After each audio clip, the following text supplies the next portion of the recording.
So this is another review showing the EOTECH EXPS3-2 clone from Wish/AliExpress.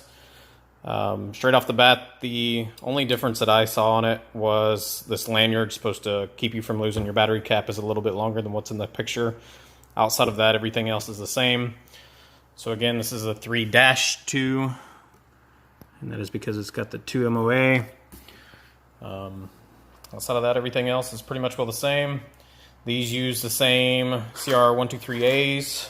As I mentioned in my previous video, I opted for the RCR123As from Nitecore.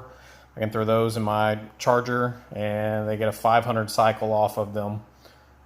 That way then they can just be recharged anytime you need it for less than 10 bucks. These are well worth the money. Yes, this is on a Ruger 1022. My AR-15 is being upgraded, so this is what I had to show it on. I'll take it off the gun here in a second and show you everything, so hang tight one second.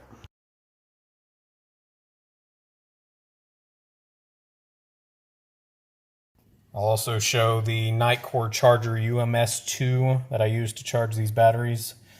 So again, the milliwatt hours on these are 650s. There is some degradation with these compared to getting just straight up CR123As, but again, not having to buy replacements for 500 life cycles, I think that's well worth it. So I'll link also. So it does have the quick attach or quick detach, but again, just the CR123As. I'll pop that out. Again, this isn't professional. I'm not trying to make professional videos on these. I just want to show people what I wish I could have known before I bought it. Not that it would have changed anything, but if you're trying to make a decision about whether or not it's worth it or not to buy,